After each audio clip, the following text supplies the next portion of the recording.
The United States says it will significantly increase the number of refugees it accepts from around the world over the next couple of years. While the recent focus has been on Syrian refugees, members of the U.S. African diaspora hope more African refugees will also be accepted as they equally flee from wars and oppression. Elizabeth Lee reports from Los Angeles. On the edge of downtown Los Angeles, a group of people, mainly from the Democratic Republic of Congo, gather here once a week for a little piece of home. About 1/3 of them arrived in the U.S. as refugees. Sometimes it's very difficult and it's a very long process, and we never know when you start the process when it's going to actually end up in,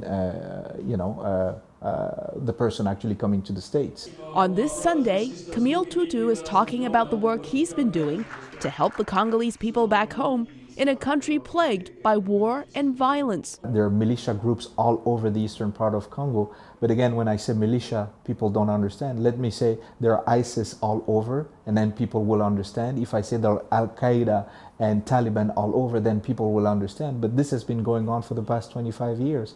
Tutu's homeland is not the only African country in turmoil. The whole country is continent, I wanted to say, is in big turmoil. So when we are seeing Africans really running for their lives, I don't know why many times the international community closes its eye. In 2015, about 1/3 of all refugees who arrived in the U.S. came from Africa. We don't have systems in place, and that's where my question... Talk show host and magazine editor Pamela Anchang from Cameroon hopes more Africans will be able to come as the U.S. increases the numbers of refugees it takes in over the next few years. People are getting killed, getting slaughtered. Even in my own country, in the north, Boko Haram has infiltrated and has caused a lot of havoc. But it just seems to be that the emphasis is more on the European crisis, and the Africans are feeling neglected. So I think we as Africans ought to speak up.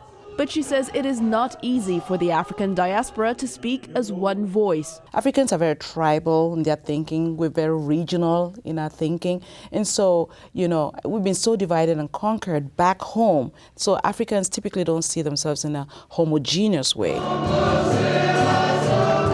Anchang says in the U.S., it is best to work with one voice, the voice of an African. Elizabeth Lee for VOA News, Los Angeles.